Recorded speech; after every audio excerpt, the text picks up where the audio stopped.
You are listening to Singularity, Episode 13.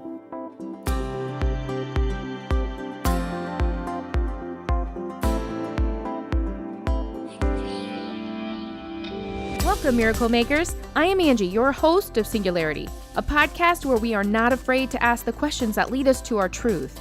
Each season, we'll be discussing our way through a different sacred or inspired text. Join us with Season 1 as we find our truths in A Course in Miracles, the advent or beginning of a great awakening. And just like the Course itself will tell you, this is but one version of the universal curriculum. There are many others, this one only differing in form.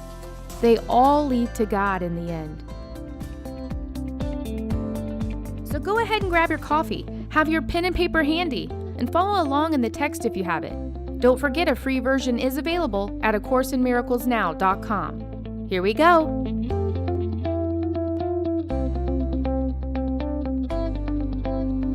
Welcome back, Miracle Makers, to Singularity, Episode 13. We are covering Part 5 and 5A of Chapter 2. This section of the Course reveals to us our function and our 8 special principles as Miracle Makers. Let's begin with Paragraph 1. In the last episode, we learned the release of fear heals us. But the first thing we're told here is we fear release. We have to be clear on this before we can go any further because the rest of this will build on this understanding. We fear release because we see it as imprisonment. And it's a common fear that we all have and we're not even aware of. The part of the mind viewing this as imprisonment is the same part of us that thinks it's a body existing in this world apart from God. The same mindset that took over when we decided we were separate from God. The part wanting to keep its individuality intact is referred to as ego. This ego mind is aware as we start to uncover our truths. Those truths will begin to unravel the only reality it can exist in. So the ego tries very hard to keep us in the dark. It does so by keeping us in a state of fear, without us even realizing it. There are 2 ways it does this. 1, it keeps us believing we have no control over our minds. We think, it's unpredictable and could harm us, so I'm going to not go poking around in there trying to do any thinking of my own. And 2, ego keeps us busy and focused on the belief that we are these bodies, fearing if the body is harmed, it is us being harmed. Both are miscreations and lies of the ego mind, which is in a constant state of fear, desperately trying to hang on to these lies because it knows we will ultimately remember and realize we no longer need it. So the ego uses scare tactics to trap and distract us with thinking we are these bodies. Now, all of our creative ability is focused away from the mind and onto the body, pulling our attention away from the mind, because it knows this is the place where our power to correct all of this exists. Ego knows we will no longer need it, or this world of illusion, when we realize our truth and the true creative power of our mind. With this understanding of how the ego mind works, we can better understand why it sees the release of fear as imprisonment. Release from fear or healing realigns us with our truth and sets our mindset back to right-mindedness, abolishing the ego mind. Knowing this, we can now see the only real work to be done here is to train the mind to refocus on its ability to create only the truly meaningful and no longer miscreate. To do this, we must realize first we have all of the say in our choice to create from our mind. And from those creations, anything created outside of love isn't even real. It has 0 function. Its only purpose is to distract us from our truth. And our truth is, we are not these bodies. These bodies are only a tool for our mind. We are spirit, and spirit is perfect. Let's move to Paragraph 2. Fear and ego are not one and the same, but they do kind of go hand in hand. Fear makes us vulnerable, and ego mind thrives in these conditions.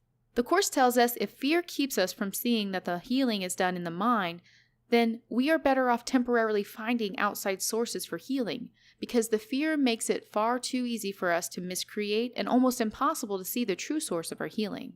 Paragraph 3. When we are in the mindset of miracle readiness, we're able to see the mind of the giver and the receiver for what it truly is, no more, no less. The miracle maker has to be in a state of right-mindedness for the miracle, even if it's briefly. The receiver doesn't have to be, because the miracle is returning the receiver back to the right-mindedness. Paragraph 4. As miracle makers, we cannot just sit around and wait for our readiness. But at the same time, we can't sit and worry about our readiness either. We have to trust the true nature set in place by God, within us and in the miracle, to take its course and correct any error standing in the way. When our mindset is anything but right-mindedness, it is because at some level we have refused the atonement for ourselves, and we fail in readying ourselves because fear has crept in somewhere. Paragraph 5. This is where we are finally introduced to our function as a miracle maker. The only function we have as miracle makers is to accept the atonement for ourselves. This heals the mind so we no longer miscreate. Now, with a healed mind, we create only to bring us and the receiver to the truth instead of further from it. The miracle sends the message to the receiver that anything outside of love thinking isn't real. It can't harm, showing them they have the power to do the same. Knowing the power comes from the mind, not the body, and the body's only design is to listen to the commands of the mind. Paragraph 6. This paragraph restates the importance of knowing the mind is the only creative level, and the body is the learning device, not the learner. Only the mind is capable of holding the truth. The mind brings the truth to the body because the body is too dense, and the truth is held in spirit. So the mind carries the truth between the body and the spirit. For the mind to bring the truth to the body, it has to be in a state of remembering that it is an extension from spirit, and these bodies are only the tool to help the mind achieve that. Spirit only works with the mind, not the body. The body can be brought into alignment with the mind and be used by the mind, but it is not a part of spirit. Paragraph 7. Corrective learning begins with awakening spirit or truth, and training the mind to give up its dependency on this physical world, by learning to use our senses from love and not fear. This fear created the separation, and it's the same fear keeping us locked in the separate mindset. This is because the emotion behind how we perceive dictates the state of mind we feed, and we experience the world our mindset chooses. So when we choose love, this calls spirit or truth forward in all of our actions, and we begin to see with our holy vision, or from the mindset of spirit. We start to see everything and everyone for how they truly are. The Course tells us that when we take this journey with spirit, spirit doesn't focus on the error. It sees it for the nothing it is. Spirit knows us by our holiness only, because that is all there really is. Spirit doesn't recognize this body or this world of illusion because spirit only recognizes truth. It tells us we are to make a habit to only use the discomfort from our errors to urge us to fix them, not fixate on them. Doing this will lead us to spiritual awareness. Because of the illusion of time and separation, healing became necessary as protection, and our healing rests on charity. Within time, there is no way we can experience the full capacity of love and still remain in a separate mindset. So we access love in the amount and in the ways that we can. This version of love the Course calls charity. This is the love present in healing. Charity is a love we all possess, allowing for us to see the holiness of another even if we have lost sight of our own.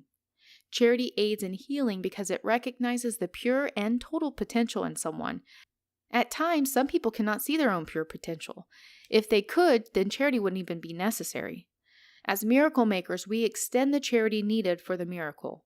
This means that we acknowledge they may need help and know that they will accept it. The miracle, as an act of charity, shortens the amount of suffering by reaching into the past and into the future of both the giver and the receiver, dissolving error that made the healing necessary. On to Part 5a. The Course has a list of 8 special principles for us, especially if we are wanting to be an intentional miracle maker. Each one of these principles holds a very important component to being a miracle maker. With that said, I really took my time going through and studying each one. I wanted to simplify the best I could what each special principle was for us, and here they are. Special principles of miracle makers. 1. Become aware of the things that distract you from your truth. 2. Become very familiar with how you feel and function in truth, and how it affects you when you start to deviate from truth. 3. When we come across error thinking, whether it's us or someone else, be in the practice of not letting it upset, shame, or scare you away from your truth. Instead, move forward determined to heal. 4. Recognize error when you see it, yes, but recognize it as the nothing it is. Don't let it affect you, because no thing, or nothing, has an effect. Remember, only truth can have an effect. 5. Forgiveness is meant to heal. However, we've learned to use it as a form of judgment. 6. We must train our minds to no longer see it this way, and then retrain our minds to heal with forgiveness. 7. Remember, while in time, or in these bodies, we exist for and with each other. But in timelessness, or when we remember that we no longer need these bodies, we coexist with God. Now, I think that's what 2 Corinthians 5 is saying when it says in verse 7, while in the body we are absent from the Lord. In verse 8, to be absent from the body is to be present with the Lord. Last one, 8. In this last principle, the Course gives us a mantra or a prayer to use to connect with our truth. I used it today when preparing for this episode, and the prayer or mantra is this: I am here only to be truly helpful. I am here to represent Him who sent me. I do not have to worry about what to say or what to do because He who sent me will direct me. I am content to be wherever He wishes, knowing He goes there with me. I will be healed as I let Him teach me to heal. That wraps up this episode. The thoughts I share in each podcast are my best interpretation of what resonated as truth for me. I love sharing them with you, but my intention is to evoke your own thoughts that will make rise within your awareness your own truth. Thank you for being a part of my journey and for allowing me to be a part of yours. With your coffee still warm and your notes fresh, take some time to go inward. Align yourself daily with your truth and take it with you into every experience. Until next time, keep shining.